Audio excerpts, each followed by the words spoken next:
जय Hind. Skills of world में आपका स्वागत है। मैं लेकर आया हूँ मैथमेटिक्स कक्षा 10वीं एमपी बोर्ड, जिसमें 3.2 के सवाल हम हल करेंगे। यहाँ पर जो इस चैप्टर का नाम है दो चर वाले रैखिक समीकरण युग्म। दो चर वाले, यहाँ दो चर है एक्स और वाई दो चर है। रैखिक समीकरण क्यों है? क्योंकि इसकी घात x की घात 1, y की घात 1, यहाँ भी x की घात 1, यहाँ भी y की घात 1। रैखिक समीकरण युग्म का मतलब जोड़ा हुआ है, नंबर 1 समीकरण, नंबर 2 समीकरण। तो इस तरह से इसके नाम से ही अब इसे हमें जो हल करना है, ये हल किस विधि से करना है? प्रतिस्थापन विधि से। किस विधि से? प्रतिस्थापन विधि से। ठीक है, इसके नाम के पीछे भी कुछ कारण है। और इस विधि से हम क्या निकालेंगे? x और y का मान। प्रतिस्थापन विधि से हम क्या निकालेंगे? x और y का मान। यहाँ देखिए कैसे निकालते हैं। समीकरण 1 से हम हल करेंगे। अब 1 से क्या होगा? x बराबर, अगर हम यहाँ कर दें x बराबर ये 14 और y चला जाएगा राइट साइड में, तो यहाँ पर प्लस में है, यहाँ माइनस y। ये हो गया समीकरण नंबर 3। ठीक, अब इस x के मान को, x का मान कौन सा? जो ये आया है 14 माइनस वाई, 14 माइनस वाई को समीकरण नंबर 2 में रख देंगे।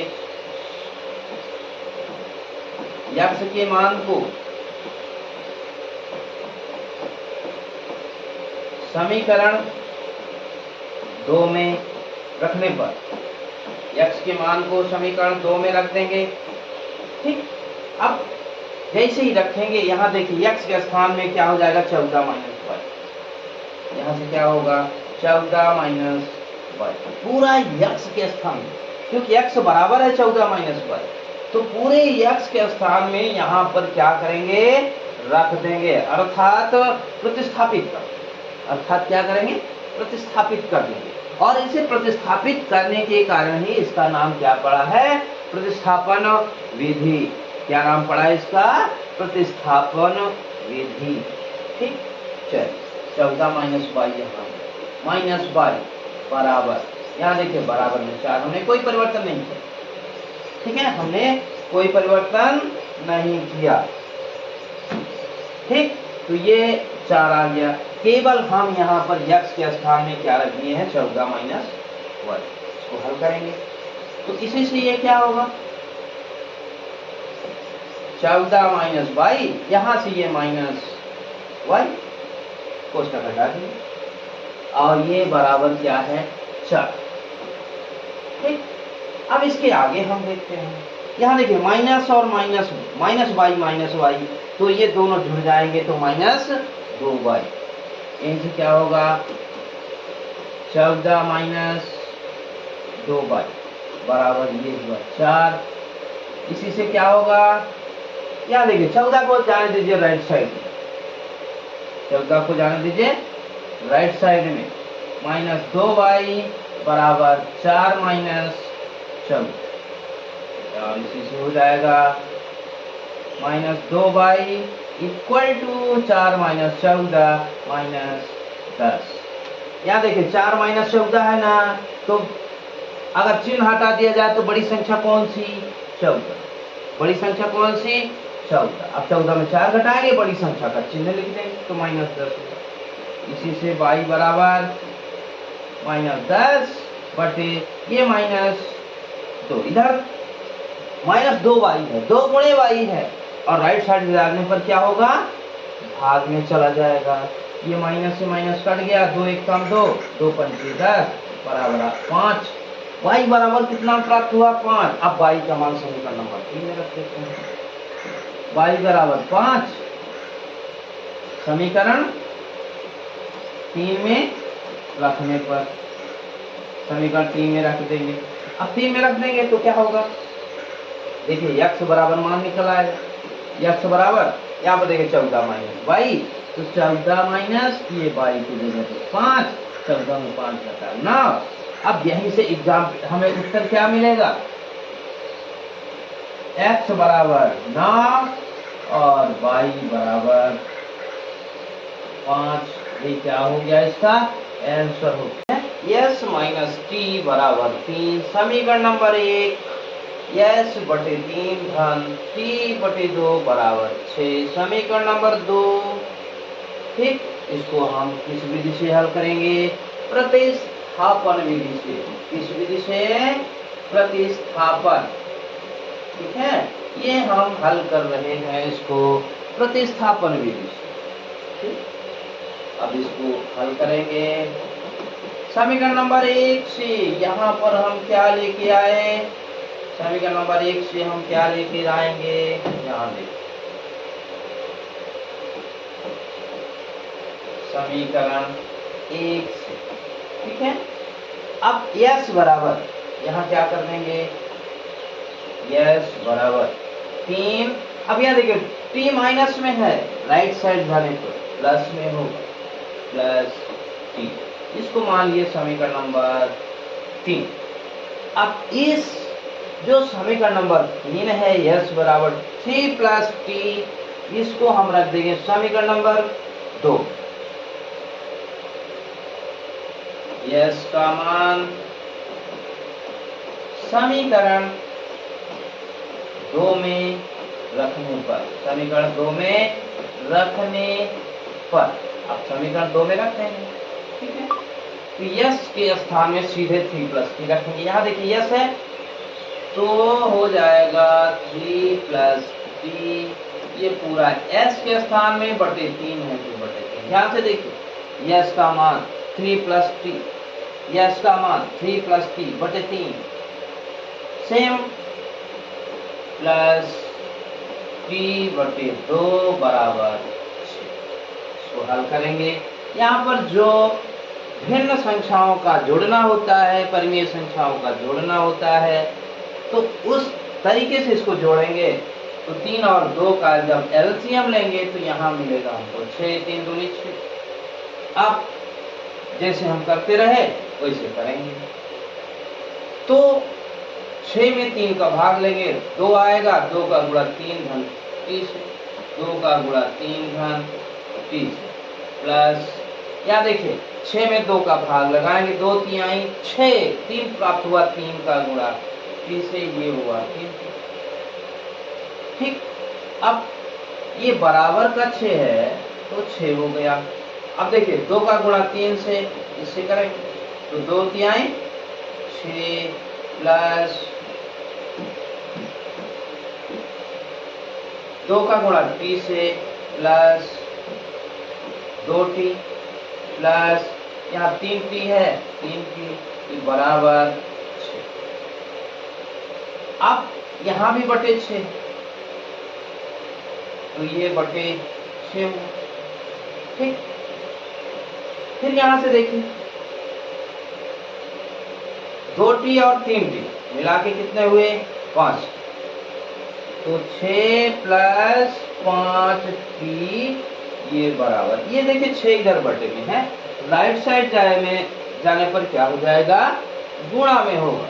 तो ये हुआ 6 गुणे 6।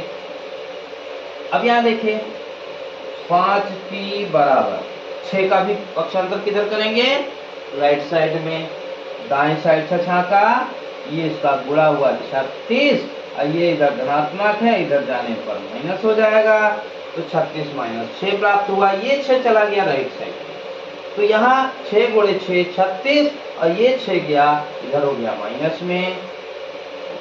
अब t बराबर देखिए क्या होगा, 36 में 6 घटा 30 बटे, यहाँ देखिए ये 5t है तो अर्थात 5 गुणे t है, तो 5 गुणे t है तो इधर जाने पर ये भाग में हो जाएगा। 5 एक कम 5, 5 छका 30, t बराबर हमको कितना मिला, t बराबर हमको कितना मिला 6, t बराबर कितना मिला 6।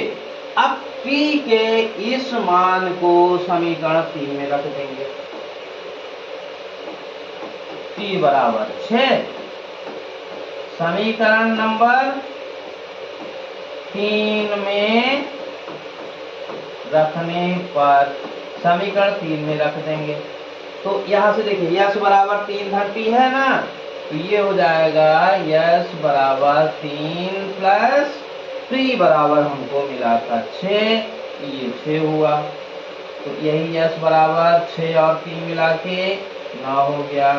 तो अब जो उत्तर प्राप्त होगा वो यस बराबर 9 और टी बराबर 6, यही क्या हुआ, आंसर हो गया। और यही हमको निकालना था, जो चर राशि है उसका मान इससे निकालना था। y बराबर 3 पहला समीकरण, 9 अक्षरण 3 y बराबर 9 समीकरण दूसरा। इसको हल कर रहे हैं किस विधि से, प्रतिस्थापन विधि से। यहाँ से अब समीकरण हल यहाँ लिख देते हैं। यहाँ समीकरण 1 से हम देख रहे हैं, यहाँ देखिए y का पक्ष अंतर राइट साइड में कर देंगे, तो यहाँ से क्या होगा 3x बराबर 3, ये y माइनस में है, राइट साइड जाने में प्लस हो जाएगा। इसी से x बराबर 3 प्लस y यहाँ बटे 3 हो गया। इस समीकरण को नंबर हम मान लिए 3। अब इस 3 को, जो ये 3 धन y बटे 3 x का मान आया है, समीकरण नंबर 2 में यहाँ पर रख देंगे। समीकरण 2 में x का मान रखने पर, ठीक है, x का मान रख देंगे। x का मान रख दिए तो 9 है इधर, 9 x के स्थान में 3 प्लस y बटे 3, ये माइनस 3y बराबर 9। यहाँ देखिए 3 एक कम 3, 3 तिकाई 9 कट गया। अब इस 3 का गुणा 3 से, 3 तिकाई क्या इधर लिखते हैं, तो इस 3 का गुणा 3 से, 3 तिकाई 9 और 3 का गुणा 22 से प्लस 3y और यहाँ देखिए माइनस 3y और ये बराबर कितना हुआ 9 हो गया। अब यहाँ देखिए बड़ा अटपटा सवाल, यहाँ पर plus 3y minus 3y plus 3y से माइनस 3y घटेगा जब, तो ये 0 आ जाएगा। और इसी से मिला हमें 9 बराबर 9। आश्चर्यजनक। अब यहाँ पर कोई चर राशि रही नहीं गई, न x है न y है, ठीक है, ये इसमें चर तो है ही नहीं है, न x है न y है। तो इसके क्या होंगे, इसको लिख सकते हैं सभी चर के लिए, सभी x के लिए सत्य, x का कोई भी मान रखें, x का कोई भी मान रखेंगे इस समीकरणों में, चाहे x का 1 रखें, 2 रखें, 3 रखें, 4 रखें, 5 रखें, 6 रखें, सभी मानों के लिए सत्य होगा। इसलिए अब इसमें होना क्या है, होगा ये कि इस जो समीकरण है, दोनों समीकरणों अनंततः अनेक हल होंगे, अनेक हल होंगे, ठीक है, बात क्लियर हुई। तो ऐसे समीकरण में भी हम परीक्षाओं में धोखा खा जाते हैं, उत्तर नहीं मिलता, हम समझते हैं कि हमसे कहीं कहीं गलती हो रही है, इसलिए ऐसे सवालों को भी अभ्यास करना चाहिए। तो अगला वीडियो हम बहुत जल्द फिर लेकर आएंगे, तब तक के लिए जय हिंद।